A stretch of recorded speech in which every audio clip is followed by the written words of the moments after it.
Come with you, Matthew 5:38 through 42. You have heard that it was said, eye for an eye, a tooth for a tooth. But I tell you, do not resist the evil person. If anyone slaps you on the right cheek, turn to them the other cheek also. If anyone wants to sue you and take your shirt, hand over your coat as well. If anyone forces you to go 1 mile, go with them 2 miles. Give to one who asks you, and do not turn away from the one who wants to borrow from you. So what this represents to me is to imitate Christ, right? What will Christ do? So this is thing like when I was like in high school, I went on this trip. It was like my first like time I really came to God, and um, it was called Young Life. It was since like I went down to I think it was North Virginia. It was called Rockbridge, and I had a leader named Kendall there who was really really important to me. He really supports the videos. I don't think you'll see this one because I don't think he's on the YouTube, but he's on TikTok. But it was this bracelet that I got and I asked him like it was WWJD, and I didn't know what it was. And I was like, all right. So I asked him. He says it's a like whatever it's like what's called acronym, not acronym, whatever. Um, it was what would Jesus do? WWJD. That's how you should live life. What would Jesus do? And then the answer was HWLF. He will love first. So that's the Christ we should know. The Christ that loves you. The Christ like he wants the loving answer, right? So it's not loving to hit someone back. Do the right thing and stand with them, and you gotta love them first. As much as I don't like to say it sometimes, and I rather just not be there. Sometimes you gotta be there and take it on the chin and love them anyways, as much as that hurts sometimes. Like I want to give a quick story about something I wish I would have handled differently and loved first. So doesn't mean you have to commit to what they're saying. By the way, it doesn't mean you have to agree with them, and it doesn't mean that you have to just follow along. So I'll give a few stories. So the first one is when I was in like fifth grade, 10 years old, young, right? So I was in my classroom and they created this group called Treesus, right? It was to follow like the tree god, right? They made it, it was a completely fictional thing that they just made up. And in a way, it was to mock Jesus. It was 100% to mock Jesus and mock religion because all the people who were doing it, the main guy was really against Jesus, right? Like he was like, he felt he was really smart and he felt like he had all the answers to the questions at 10 years old, right? Which is ridiculous. Now I'll tell you it out loud. But they made this like own Bible, right? And I should have just not. I was not in the group. I'm gonna clear that out. My friends were in the group. All these people were my friends, like closer friends that I hang out all the time with. I should just hung out with them still. Like I hung out with them still, but I shouldn't have reacted the way I did. So what I did was they brought. I said, "Don't bring it around me." They brought it around me, and I just went and threw it away. I took the whole their Bible, their Jesus Bible, and threw it away. Probably shouldn't have thrown it away in like a violent, not a violent rage, but just an angry reaction. I probably should have just talked to him. I'm like, so why are we doing this? I mean, I was 10 years old, to get me wrong, but I knew better. I knew it was wrong.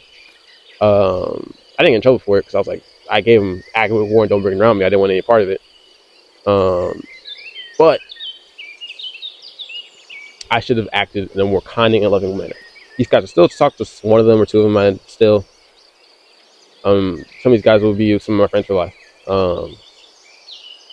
But yeah, no. I wish I reacted better. Now, the second thing I want to bring up is how we look at other people. So if you bring up this person, and some people see like when a gay marriage or whatever it is as an attack against you, personal attack against you, and a personal attack against Christianity. Argue it is, right? Doesn't really matter. We have to love them and not judge. We have to actually. Sorry, it's cold. We have to love them first, right? Love first. Doesn't mean that agree with them. You don't have to agree, but love, right? Doesn't mean you have to. Don't push your values into them and try to force it. Does that make sense? If you really want to change someone, you should really love someone. Or you don't even change someone. If you really doesn't even have to change. Let God do that work, right? You could be a vessel for it, and like, hey, this is what I believe. and you take it, invite them to church, keep inviting them to church. Hey, I'm gonna be around you the whole time. Go the extra mile, like he says, and we just read. Invite them to church. Say, hey, come on, come with me, come with me, come with me, and it brings. Church should love them regardless of what they do, because that's what Jesus does. He loves first. So love him anyways. Don't push him away and be like, this is the ground, and I'm not gonna go across because you do something I don't like, or you do something I don't agree with. So I don't want to listen to another word you have to say, even though you might have value and you might end up changing the way in my heart and make myself more forgiving. And I'm gonna judge you, even though I have done all these other sins in the past. I'm still gonna judge you because your sin is bigger than mine, even though I'm so imperfect as well. You want Jesus to love you and take you to heaven and know Him. You probably should love other people on this earth that you genuinely maybe raised. Like, it's an idea, but that's the way I see it. I think Jesus, he's on the planet right now. He wouldn't maybe agree with them, but he would definitely love them regardless. And we don't even love the people on this earth who are our own blood sometimes because of that reason, because they don't agree with our religion. It's crazy because I'm coming from a Christian background I am, who I've seen them like, man, they love people. And it's around people, even regardless of like the most like people who I trust in my Christian faith and like people not pastors, people who I follow, and like they just love people. They love being around them. They love helping them. They just want to help them as much as people as they can, regardless of how they can.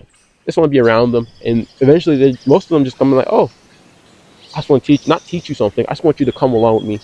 Experience with me. I've been with you the whole time. Maybe you're going to come with me one time. That might be the reason they switch off or whatever they were doing, if it's sin or not. They might having a belief in God and build a relationship with God and let God handle it. And God will change their heart. Because He changed yours, didn't He? I'm gonna take an anime quote out of this next part, this next segment. You have no enemies, right? So we talk about some of Vinland Saga anime, which is a very, very. When I think about it more and more, it's not a Christian story, but it's definitely some Christian parallels. So it's about a story about a young kid who saw his father get murdered, right? And he went to go on a vengeance tear to try to re-challenge the person who killed his father, right?